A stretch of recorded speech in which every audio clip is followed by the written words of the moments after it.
राम राम बंधुओं, ज्योतिर्लोक में आपका फिर से हार्दिक स्वागत है। अशौच के प्रकार को जब हम समझ रहे थे, अशौच प्रकार संबंधी चर्चा जो कर रहे थे, तो हमने अशौच प्रकार भाग 1 में 4 प्रकार के अशौच को समझा था। जनना शौच, मरना शौच, उत्तरा शौच, उत्तर क्रिया शौच और दोषा शौच। जनना शौच और मरना शौच के पश्चात उत्तर क्रिया शौच या उत्तरा शौच है। और हम अब उत्तरा शौच को समझेंगे। उत्तर क्रिया शौच दोनों में से जो भी कहें एक ही है। उत्तर क्रिया से संबंधित जो अशौच होता है ये उत्तरा शौच कहलाता है। उत्तर क्रिया का तात्पर्य क्या है? उत्तर क्रिया का तात्पर्य है मृत्यु के उपरांत, ये मृत्यु से ही अधिक संबंधित है। किसी की मृत्यु के उपरांत जो क्रियाएं की जाती है वो उत्तर क्रियाएं कहलाती हैं। क्या क्या है? 8 है। मृत्यु के उपरांत कौन कौन सी क्रियाएं होती है? तो ये 8 क्रियाएं हैं और इन 8 में अशौच की व्याप्ति होती है। ये 8 क्रियाएं हैं। क्या क्या है? ये 8 क्रियाएं हैं। रोदन, रोना, स्पर्श, सबका स्पर्श करना, अलंकरण, सबका अलंकार करना, जैसे सबका स्नान कराना, वस्त्र पहनाना, घृत लेपन करना, सिंदूर, चंदन, फूल, ये सब माला इत्यादि सबके लिए अर्पित करना, चढ़ाना, देना, रथी निर्माण करना, वो जो बांस का बनाते हैं ले जाते हैं जिस पर चढ़ा सबको, ये सब अलंकरण में आता है। पुनः आगे अनुगमन, सब यात्रा में सम्मिलित होना, दहन, वहन, सब यात्रा में सम्मिलित होना भिन्न है और वहन भिन्न है। सबको कंधा देना, वहन। दहन, दहन फिर भिन्न क्रिया है। शवदाह करना, उदक दान, तिलांजलि देना, जलदान, पिंड दान, पिंड देना। ये 8 क्रियाएं हैं और इसको उत्तर क्रिया कहते हैं। इन 8 क्रियाओं में से आज हम 4 क्रियाओं के बारे में जानेंगे, समझेंगे। 4 क्रियाएं, प्रथम 4 क्रियाएं रोदन, स्पर्श, अलंकरण और अनुगमन। इन 4 क्रियाओं से होने वाले अशौच को समझेंगे और अगली चर्चा में वहन, दहन, उदकदान, पिंडदान से संबंधित अशौच को समझने का प्रयास करेंगे। ये आगे समझेंगे। देखिए, एक चर्चा और आवश्यक है। कुछ लोग ऐसा चाहते हैं कि 2 मिनट, 3 मिनट, 5 मिनट में खटाखट, वो खटाखट वाले पक्षधर जो हैं, जो जिनको धर्म से कोई लेना देना नहीं है, ये स्पष्ट हो जाएगा धर्म से कैसे लेना देना नहीं होता है, आगे चर्चा में समझ जाएंगे। वो चाहते हैं कि खटाखट खटाखट खटाखट तुरंत बता दो। अरे तुरंत जानना है तो पुस्तक में लिखी हुई है, जाके पढ़ लो, कुछ भी दिमाग में नहीं घुसेगा। और यहाँ पर यदि वीडियो देख रहे हैं, जो लोग देखते हैं, जो लोग जानना चाहते हैं, तो वो जानना चाहते हैं, समझना चाहते हैं। उनके लिए विश्लेषण यदि ना किया जाए, मात्र तथ्य में बतला दिया जाए प्रमुख बिंदुओं को, तो समझ ही नहीं पाएंगे। अरे पुस्तकों को जाकर अवलोकन करने पर भी समझ में नहीं आएगा। पुस्तकों में लिखी हुई है सभी बातें, सभी तथ्य तो पुस्तकों से ही बताते हैं, अपने मन से कुछ नहीं बताते हैं। ये पुस्तकों में शास्त्रों की चर्चा करते हैं, शास्त्रोक्त चर्चा करते हैं। तो ये चर्चा समझने के लिए की जाती है और समझने के लिए की जाती है, इसलिए ये संभव नहीं है कि 2, 4, 5, 10 मिनट में ही कर लें। चर्चा को इस प्रकार से करने का प्रयास करते हैं कि ये समझ में आए, जो लोग देख रहे हैं वो समझ पाए। और समझने के पश्चात भी आपसे एक आग्रह है, जो लोग जानना समझना चाहते हैं, कि पुस्तकों का भी अवलोकन करें। अवलोकन करने के पश्चात ये तथ्य आपके स्मरण में, स्मृति में स्थापित होगा, अन्यथा सुनेंगे इस कान से निकल जाएगा। यदि आपने एक चर्चा, पिछली कोई भी वीडियो देखी है अशौच प्रकरण से संबंधित, उसमें से बहुत सारी बातें आप भूल चुके हैं होंगे, थोड़ी बहुत कुछ बातें आपके स्मरण में अभी होगी, शेष बातें भूल चुके होंगे। इसके लिए आपको फिर से असौच प्रकरण प्लेलिस्ट में जाकर उन वीडियो को देखना होगा और पुस्तकों में उसका पुनः अवलोकन करना होगा। इससे स्मृति में आएगी, ये विषय स्मरण में रहेगा। और दूसरी विशेषता ये है, दूसरा लाभ यह होगा कि यदि कहीं पर हमने कुछ त्रुटिपूर्ण बोल दिया है, ऐसा संभव है, हम बोल रहे हैं, हो सकता है कि हम कोई तथ्य मतलब त्रुटिपूर्ण वक्तव्य दे दें, त्रुटि रहित ना हो, त्रुटिपूर्ण हो, ऐसा संभव है। तो उसका सुधार भी आप पुस्तकों का अवलोकन करेंगे तभी। वैसे हमारा प्रयास रहता है कि पिछली चर्चाओं में यदि कहीं कोई त्रुटिपूर्ण तथ्य था तो उसको आगे संशोधित कर लें, उससे संबंधित सुधार कर लें, किंतु उसके लिए आगे की वीडियो देखेंगे तब तो समझ में आएगी। तो उसको पुस्तकों का अवलोकन करना आवश्यक होता है। आधार क्या होता है इसको भी जान लेते हैं। देखिए, मुख्य आधार आपका स्मृति ग्रंथ होता है, पुराण होते हैं, और उसका संकलन विद्वानों द्वारा भिन्न भिन्न पुस्तकों में किया गया है, जिसमें मुख्य है निर्णय सिंधु। इसी का एक दूसरा रूप है जिसका नाम है धर्म सिंधु। दोनों लगभग समान ही है। तो इन दोनों में से कोई भी एक। इसके साथ ही अनेकों पुस्तक हैं, जैसे असौच पंजिका। असौच पंजिका बहुत महत्वपूर्ण पुस्तक है असौच संबंधी ज्ञान के लिए। असौच चंद्रिका स्मृतियों के प्रमाण, संग्रह, विश्लेषण सहित आपको वहाँ पर मिलेंगे। तो इन पुस्तकों का अवलोकन आप कर सकते हैं। आधार हमने बता दिया कि हमारी चर्चा के आधार कौन कौन से पुस्तक होते हैं। अब उन प्रमाणों को लिए बिना वीडियो लंबी हो जाती है, तो इसलिए हमने प्रमाणों से विश्लेषण जहाँ पर आवश्यक है और वीडियो लंबी होने वाली है वहाँ पर हम प्रमाण प्रस्तुत नहीं कर पा रहे हैं, लेकिन प्रमाणों का संकलन हम आपसे बार बार कह रहे हैं कि आलेख में भविष्य में आलेख प्रकाशित करेंगे जिसमें सभी प्रकार के प्रमाणों को भी संकलित कर लेंगे। अभी नहीं है प्रकाशित सब प्रमाण, बहुत सारे ढेरों प्रमाण, तो प्रमाण वहाँ पर आपको मिलेंगे। आइए चर्चा पर आते हैं। सबसे पहला रोदन। आज हम 4 क्रियाओं को समझेंगे। रोदन, स्पर्श, अलंकरण और अनुगमन, ये 4 क्रियाएं आज हमारा विषय है, आज की चर्चा का विषय है। और अगली चर्चा में हम वहन, दहन, उदकदान और पिंडदान उसको समझने का प्रयास करेंगे। आइए रोदन पर आते हैं। रोदन 2 तथ्य है इसमें, रोना और विलाप मात्र करना। रोना का तात्पर्य, रोना समझ कहना तो नहीं होगा कि मुख्य तात्पर्य रोने में अश्रुपात होता है, किंतु ये आवश्यक नहीं है कि अश्रुपात सदैव हो ही हो, ये भी आवश्यक नहीं है। ऐसा भी रोना होता है जहाँ पर अश्रुपात ना हो लेकिन रोते हैं।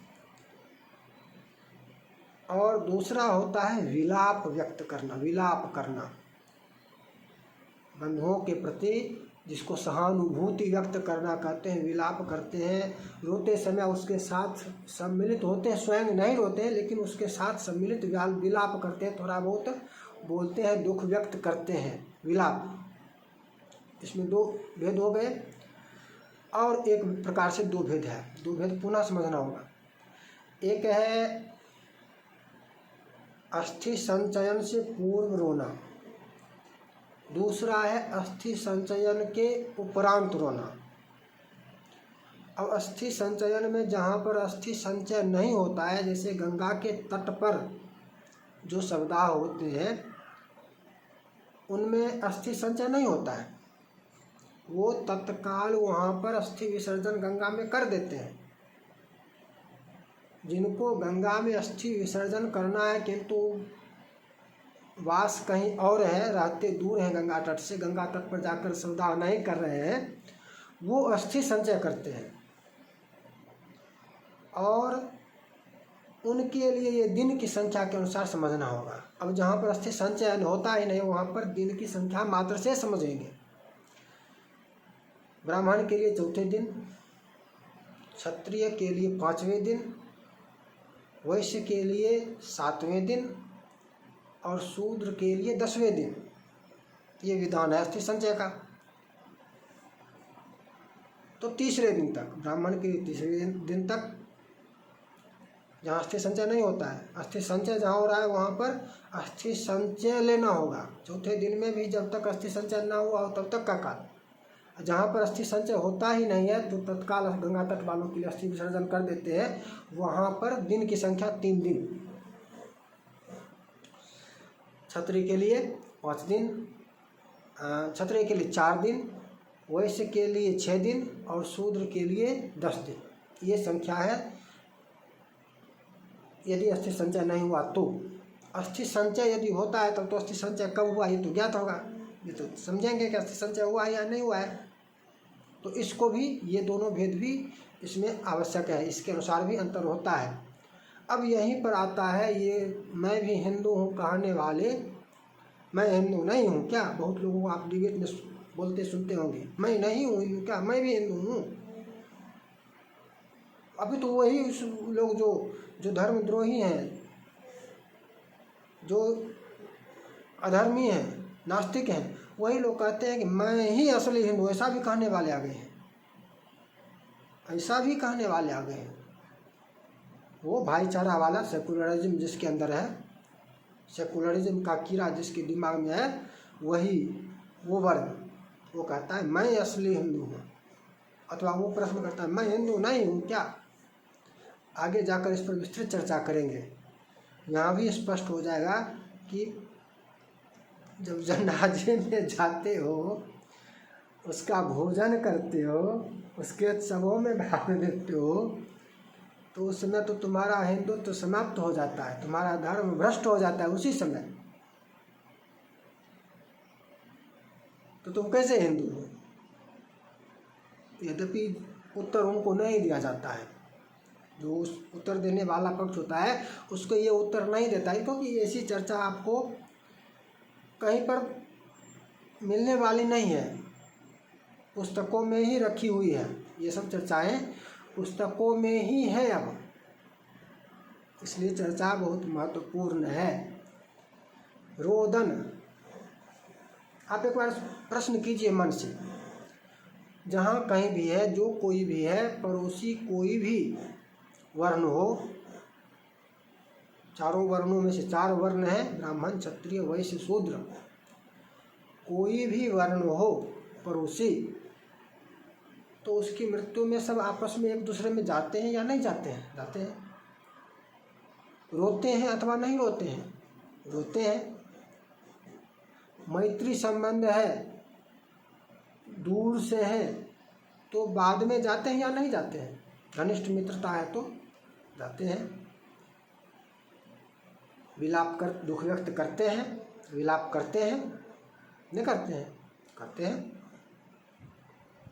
तो इससे संबंधित अशौच के बारे में सोचिए कि आपके आपका कोई पड़ोसी है जो भिन्न वर्ण का है, जो भी वर्ण हो, उसके घर में किसी की मृत्यु हुई, आप जाकर वहाँ रोए, इससे अधिक आपने कुछ नहीं किया। आप जाकर वहाँ पर रोए, विलाप किए, इससे अधिक आपने कुछ नहीं किया। घर आ गए, अब आप क्या करेंगे? आपको अशौच है या नहीं? आप स्वयं विचार कीजिए, आपको अशौच हुआ या नहीं। अभी तो आपके मन में उत्तर होगा ऐसा, यदि अशौच होता तो कुछ तो करते, कुछ ऐसा में तो करते नहीं है। अधिकतम स्नान करते होंगे, अधिकतम करते होंगे तो एक रात्र का, एक दिन का अशौच मानते होंगे, मात्र स्पर्शा शौच, इससे अधिक तो नहीं करते होंगे। इसको समझिए। अच्छा, एक और तथ्य है, शूद्र जब बोलेंगे, देखिए ब्राह्मण को ब्राह्मण बोलना ब्राह्मण का अपमान नहीं है, क्षत्रिय को क्षत्रिय बोलना क्षत्रिय का अपमान नहीं है। है क्षत्रिय का अपमान है क्या? ब्राह्मण का अपमान है क्या ब्राह्मण बोलना? वैश्य को वैश्य बोलना क्या वैश्य का अपमान है? तो शूद्र को शूद्र बोलना अपमान कैसे हो जाएगा? तिरस्कार कैसे हो जाएगा? ये घृणित राजनीति की देन है। ये इन्हीं सेकुलरों की, जिसके दिमाग में सेकुलरिज्म का कीड़ा है, भाईचारा भाईचारा भाईचारा, इन लोगों की उपज है, दिमाग की देन है कि शूद्र बोलना उसका अपमान हो जाएगा। देखिए, शास्त्रोक्त चर्चा में कहीं कोई अपमानजनक इसमें तथ्य है ही नहीं। और इसको मैं ये सिद्ध कर रहे हैं ना, ब्राह्मण को ब्राह्मण बोलना ब्राह्मण का अपमान नहीं है, क्षत्रिय को क्षत्रिय बोलना उसका अपमान नहीं है, वैश्य को वैश्य बोलना उसका अपमान नहीं है। तो शूद्र को शूद्र बोलना अपमान कैसे हो जाएगा? नहीं है। तो शूद्र चारों वर्णों का नाम बोलेंगे और इसमें किसी का अपमान नहीं होता है। ये नहीं कि मैं क्षमा याचना कर रहा हूँ, किसी का अपमान इसमें नहीं होता है, सीधी सी बात है। शूद्र यदि बोलूँ तो शूद्र का अपमान इसमें नहीं होगा, तिरस्कार नहीं होगा। अब समझिए, अब चर्चा पढ़ाते हैं। रोदन रोना, शूद्र के घर में जाकर ब्राह्मण क्षत्रिय वैश्य ये तीनों वर्ण, अब चारों वर्णों का नाम लिया यहाँ पर हमने, तो केवल शूद्र का अपमान होगा, शूद्र का तिरस्कार होगा, ब्राह्मण का नहीं होगा, क्षत्रिय का नहीं होगा, वैश्य का नहीं होगा, चारों वर्णों का नाम लिया ना। शूद्र के घर में जाकर ब्राह्मण क्षत्रिय वैश्य यदि रोते हैं, अस्थि संचय से पूर्व वाला भाग है, तो त्रिरात्रा शौच, ठीक, समझ गए। अन्यत्र रोए, घर नहीं गए शूद्र के, अन्यत्र रोदन किए, जानकर ज्ञान हुआ, अथवा रास्ते में मिल गया वहाँ पर रोए। कभी भी मिल गया, जाने कोई मिल गया, जिसके घर में मृत्यु हुई उसका कोई व्यक्ति मिल गया रास्ते में, अथवा फोन पर वार्तालाप हुई, फोन पर जाने और अपने घर में रोए, अपने घर में रोए, तो मतलब घनिष्ठता ऐसी थी इसलिए रोए। ये तो घनिष्ठता के कारण, प्रेम संबंध के कारण रोएंगे ना। तो अहोरात्र का अशोच होगा शूद्र के निमित्त, शूद्र के लिए रोए। अन्यत्र, तो उसके घर में जाकर रोए, तो त्रिरात्र, ये कब का विधान है? अस्थि संचय से पूर्व। शूद्र का अस्थि संचय कब होता है? 11वें दिन, अर्थात यदि गंगा तट वाला है तो 10 दिन तक जिसका अस्थि संचय होता है उसका तो अस्थि संचय के अनुसार। इसमें अब देखिए, शूद्र यदि ब्राह्मण वैश्य क्षत्रिय में जाकर, इन तीनों वर्णों में जाकर रोएगा, घर जाकर रोए अथवा अन्यत्र रोए, वो भी रोएगा, क्यों नहीं रोएगा? तो उसके लिए ये अशौच नहीं है, उसके लिए मात्र नक्त का विधान है। नक्त कहते हैं उस काल में भोजन करना, एक बार, दिन में एक बार उस काल में भोजन करना जिस काल में किए हुए भोजन की मान्यता नहीं होती है। साधारण रूप से इसका एक सूत्र दिया गया है कि सूर्यास्त के समय पूर्वाभिमुख खड़े हो जाए, छाया यदि दुगुनी हो जाए तो उस काल में भोजन करना नक्त कहलाता है। तो शूद्र के लिए मात्र नक्त का विधान है। अब दूसरा भाग है, दूसरा भाग क्या है? दूसरा भाग है आपका अस्थि संचय के उपरांत, अर्थात 10 दिन के पश्चात। 10 दिन के पश्चात यदि रोएंगे घर जाकर, तो अहोरात्र का अशोच, द्विजादी को, शूद्र के घर में जाकर अस्थि संचय 10 दिन के पश्चात जाकर रोएंगे तो अहोरात्र का अशोच होगा द्विजादी को, और सचैल स्नान करेंगे, सचैल स्नान से शुद्धि हो जाएगी। मात्र विलाप की, रोए नहीं। रोना तो जब सब है उसी समय होगा, अधिकांश रोना जब मृत्यु हुई हो, सब हो, अस्थि संचय से पूर्व सब हो, तभी होता है। इसके अतिरिक्त सदैव रोना नहीं होगा, मात्र विलाप होगा, मात्र दुखी होंगे, दुख व्यक्त करेंगे। तो अहोरात्र, अश्रुपात रहित विलाप। विलाप में अश्रुपात नहीं होगा, कितना भी विलाप कर लेंगे इसमें अश्रुपात नहीं होगा, ये निश्चय है। तो अश्रुपात रहित विलाप करेंगे इसके उपरांत क्या कहते हैं, 10 दिन के पश्चात, अस्थि संचय के पश्चात, तो अहोरात्र का अशौच होगा। ये समझे कहाँ पर, शूद्र और शूद्र में द्विज, शूद्र द्विज से संबंधित। दूसरा है वैश्य और क्षत्रिय में द्विज, ब्राह्मण जाए तो विप्र जाए तो। यहाँ पर है वैश्य और क्षत्रिय के मृत्यु में जाकर ब्राह्मण रोए तो, इसमें भी 2 भाग हो जाएगा। या इसमें शूद्र का भी होगा, शूद्र भी जाकर उसमें रोए तो इसमें ये भी भाग भी होगा। तो घर जाकर रोने में द्विज के लिए द्वयः शौच है, 2 दिन का। ब्राह्मण यदि क्षत्रिय वैश्य के लिए रोएगा तो 2 दिन का अशौच है, घर जाकर रोएगा तो। और शूद्र के लिए यहाँ भी नक्त का ही विधान है, शूद्र के लिए इसमें भी नक्त का ही विधान है। इसके अतिरिक्त ब्राह्मण यदि ब्राह्मण के घर में जाकर रोया है, ब्राह्मण यदि ब्राह्मण के घर में जाकर रोया है, रोए या और कोई आकर रोए तो एकाहा शौच, संबंधी नहीं है, यहाँ पर ये भी ध्यान रखना होगा, संबंधी नहीं है, तिरात्र अशौच से संबंधित नहीं है, तब जाकर एकाहा शौच होगा। अशौच से संबंधित है तो तिरात्रा से संबंधित है, तिरात्रा शौच स्वतः हो जाएगा। ये दशाहा शौच से संबंधित है तो दशाहा शौच स्वतः है, इसमें एकाहा शौच का विधान। अशौच संबंधी नहीं है किसी प्रकार से, तब इसका दिखेगा, तब ये इसके रोने के अनुसार अशौच होगा। और शूद्र यदि जाकर रोएगा ब्राह्मण के यहाँ तो उस ब्राह्मण में भी उसको नक्त का ही उसके लिए विधान है, उसमें भी नक्त ही करेगा। शूद्र सदैव नक्त से ही शुद्ध हो जाएगा। ऊपर वाला जो है उसके लिए नीचे में भिन्न भिन्न विधान है। ये मुख्य चर्चा है रोने से संबंधित। अब बताइए रोने से संबंधित क्या अशौच कौन करता है, जानते भी नहीं है। और इन महानगरों वालों की चर्चा क्या करें। ये तो 3 दिन में श्राद्ध भी करने लगे हैं, यहाँ पर रोने का अशौच 3 दिन होता है, सोचिए। और ये 3 दिन में श्राद्ध भी कर लेते हैं 4थे दिन। ये म्लेच्छों में भी जाकर रोते हैं, ये म्लेच्छों में भी जाकर रोते हैं, उसके भी श्राद्ध जैसे होता है उसके यहाँ भी जाकर भोजन करते हैं। ये लोग निंदित ही हैं, इन लोगों को इस चर्चा से कोई लेना देना नहीं है।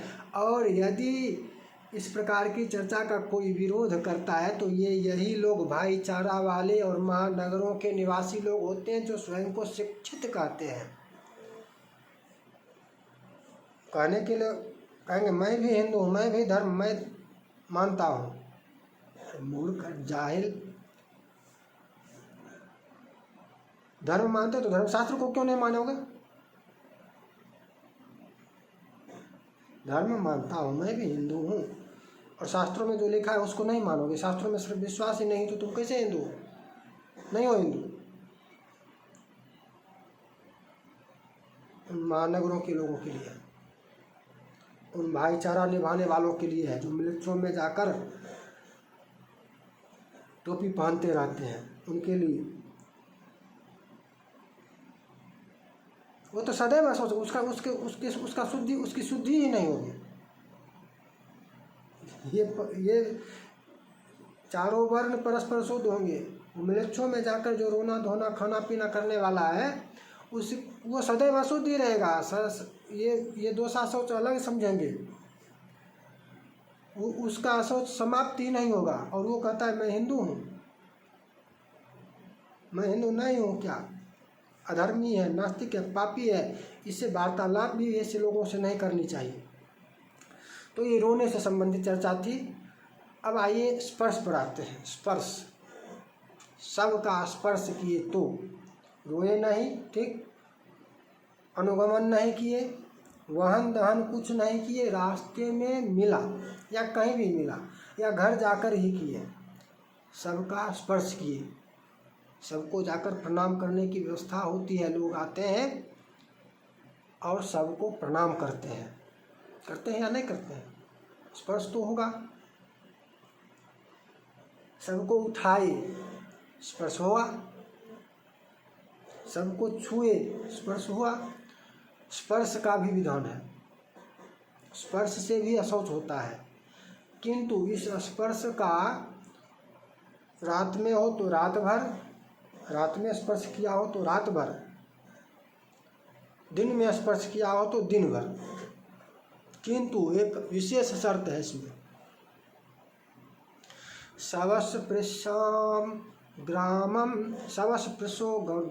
न प्रविशेत् नक्षत्र दर्शनाद्रात्रौ चेदादित्यस्य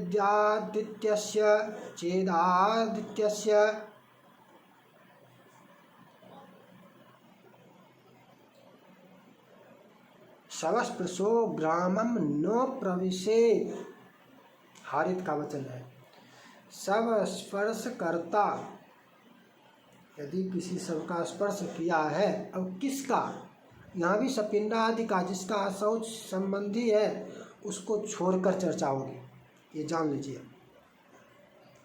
उसके अतिरिक्त की चर्चा है। जिसका सब स्पर्श, जो गांव ग्रामवासी हो तो ग्राम में ही है ना, जो ग्राम से बाहर का व्यक्ति आया है उसके लिए संस्पर्श में है, और ग्राम के भीतर जो स्थित है उसके लिए घर का हो जाएगा मान्यता, तब उसके लिए घर की व्यवस्था हो जाएगी कि घर में प्रवेश ना करे। और दूसरे ग्राम का है, मान लीजिए केवल सबका स्पर्श किया और सब यात्रा में नहीं जाना है और कुछ नहीं करना है, स्पर्श मात्र किया है। अब सोचिए महानगरों वालों को, कितने घर में कितने पात की, कितने भ्रष्ट हैं, कितने नीचे हैं। वृक्षों का सब भी जाकर स्पर्श कर लेते हैं और तुरंत घर जाते हैं।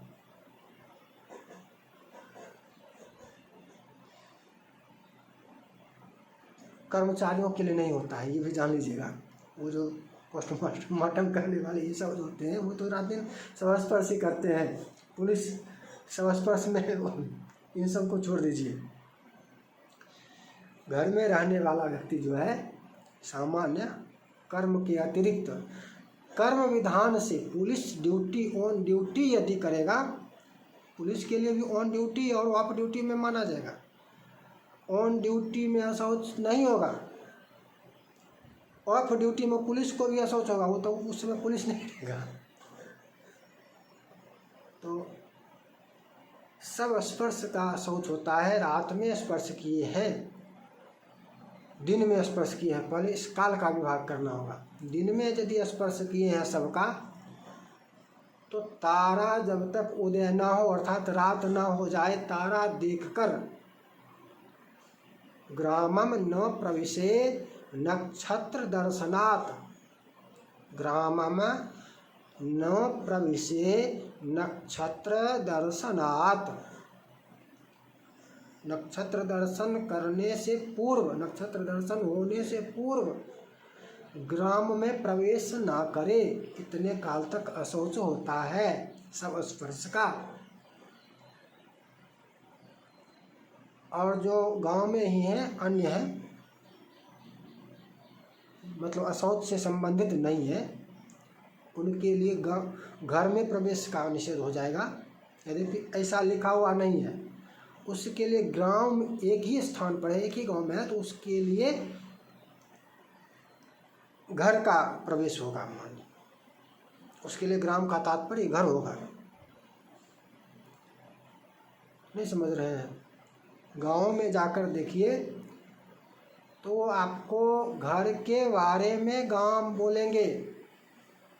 घर को भी गांव बोला जाता है, घर को गांव भी बोला जाता है। जो डेरा पर रहते हैं, डेरा वाले घर को गांव बोलेंगे। गांव में जाकर देखिए, वहाँ पर समझिए, उसके लिए ग्राम का तात्पर्य जो एक ही ग्राम से हो घर हो जाएगा, और मुख्य तात्पर्य घर ही होगा, ये भी समझ लीजिए। मुख्य तात्पर्य ही घर होगा कि घर में प्रवेश ना करे। किसके घर में? अपने घर में। सबका यदि स्पर्श किए हैं तो दिन में स्पर्श किए हैं तो तारा का उदय होने से पूर्व घर में प्रवेश ना करे, तब तक अशौच रहता है। और रात में स्पर्श किए हैं तो सूर्योदय से पूर्व रात भर रहेगा अशौच। सूर्योदय से पूर्व घर में प्रवेश ना करे। प्रवेश का निषेध है, ध्यान रखिएगा। घर में प्रवेश ही ना करे। मुख्य तात्पर्य घर ही है, ग्राम नहीं है। ग्राम शब्द यहाँ घर का ही बोध कराने वाला है। ये हारित का वचन है। तो इस प्रकार से स्पर्श संबंधी चर्चा होगी। हम तो कह रहे थे कि 4 को समझेंगे 4, किंतु 2 की चर्चा आधा घंटा हो गई। 2 की चर्चा करते करते आधा घंटा अब शेष रखते हैं, छोड़ देते हैं। अगली चर्चा आगे करेंगे। फिर मिलेंगे नई चर्चा के साथ। जय जय श्री राधे।